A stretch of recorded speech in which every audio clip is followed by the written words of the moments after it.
Привет, друзья! Сегодня у нас простой, но тем не менее очень вкусный рецепт говядины, который мы будем готовить на гриле. Вначале обжарим, потом будем томить и на гарнир к ней подадим овощи. И вся простота и идея этого рецепта состоит в том, чтобы показать вам, как из простого обычного куска говядины приготовить очень вкусное блюдо на углях, без всякой мраморной говядины, которая стоит больших денег. Я сегодня на рынке у дяди Карена отхватил такой вот замечательный кусок говядины. Ну, видите, да, это, конечно, край. Это хороший, мягкий кусок, но тем не менее не мраморный, то есть нет особых прожилок, обычная говядина. Если вы просто ее пожарите как стейк или как шашлык, то она получится достаточно жесткая, не такая сочная, как хотелось бы.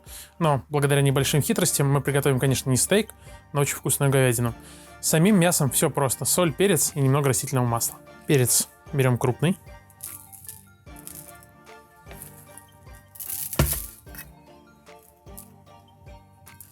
И посолить.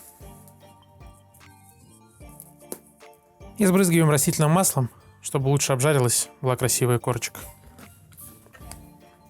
Можно рукой, можно кисточкой размазать по поверхности мяса.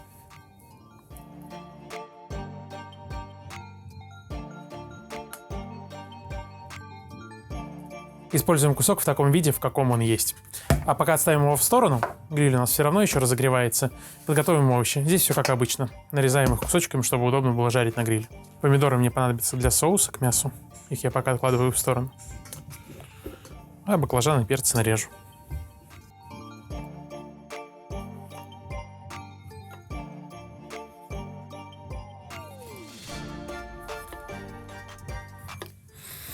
Сколько бы ни прошло времени, сколько бы я ни готовил блюд из болгарского перца, его запах у меня всегда ассоциируется с тем, что мама готовила закуску с фетой. Как раз именно в то время, летом, когда мы готовили шашлыки. Поэтому как только я разрезаю, чувствую этот запах, я сразу вспоминаю это блюдо. У вас есть такие ассоциации с продуктами? Напишите в комментариях. И нарезаем баклажаны колечками. Можно пошире, чтобы удобнее было переворачивать.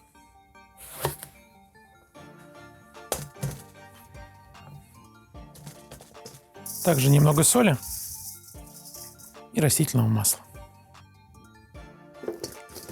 И перемешать. Они у нас отправятся на гриль в самом конце. Для соуса к мясу мне понадобится не для согрева, а для соуса коньяк. Можете взять любой. Это не принципиально. Чернослив, розмарин, чеснок и помидоры. Их я нарежу дольками. Они растушатся. В принципе, особого значения, какие помидоры вы берете, нет. Берите вкусные, потому что это же ваш соус. И просто можете произвольными кусками нарезать.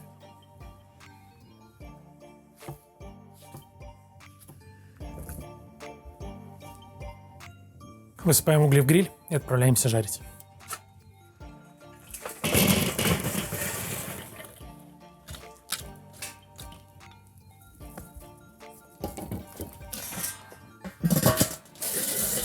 Решетка разогрелась, угли горячие. Наша задача сейчас запечатать мясо, придать ему красивую аппетитную корочку. Поэтому просто выкладываем его на решетку.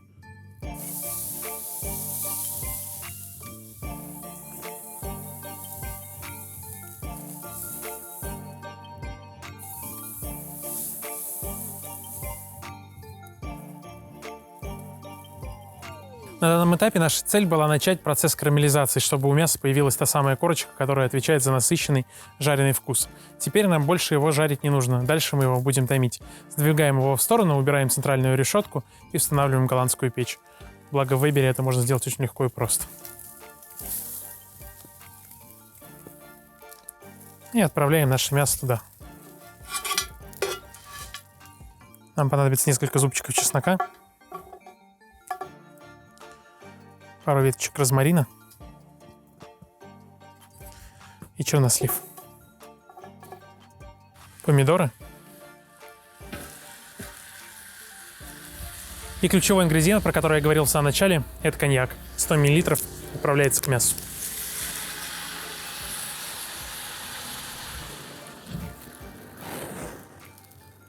Поджигая алкоголь, мы помогаем спирту быстрее испариться, оставляя только вкус ароматические вещества от коньяка. То, что нам нужно. Закрываем крышкой и оставляем томиться.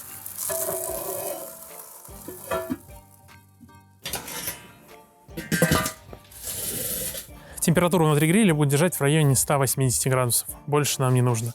На это уйдет примерно час. После этого говядина будет мягкая, и мы сможем начать готовить гарнир, а точнее запекать наши овощи. Ну что, друзья, наше мясо томилось и растомилось. Наша цель не приготовить тушенку, а сделать мясо таким, чтобы его было приятно есть. Давайте посмотрим, что там внутри.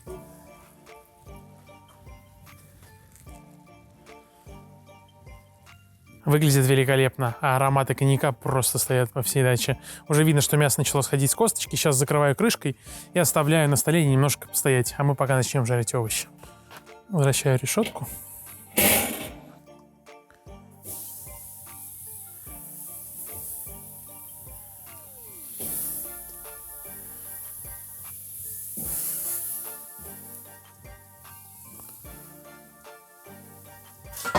Пускай пока жарится, а мы отправляемся к мясу. Овощи и чернослив, в которых тушилось наше мясо, очень особенные. Сейчас мы будем из них готовить соус. Это то блюдо, где у нас ничего не пропадет. Здесь у нас и чеснок, и помидоры, и чернослив, и сок, который выделялся от мяса. Закроем, чтобы мясо пока не остывало, а при помощи погружного блендера измельчаем соус до однородного состояния.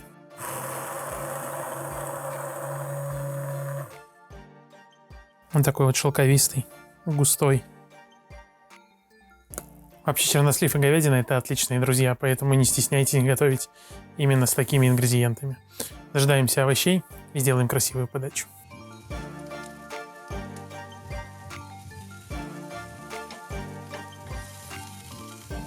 Ну что, овощи готовы? Давайте и мясо пробовать.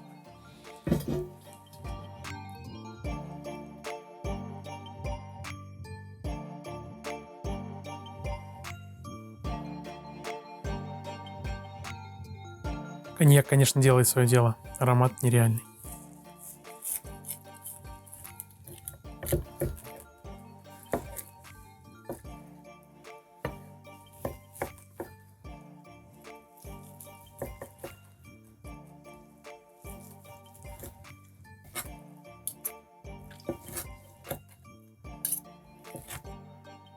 Много соуса.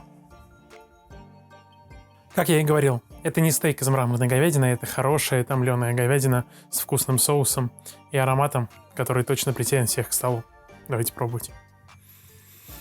Аромат у соуса из чернослива такой, на мой взгляд, максимально концентрированный барбекюшный.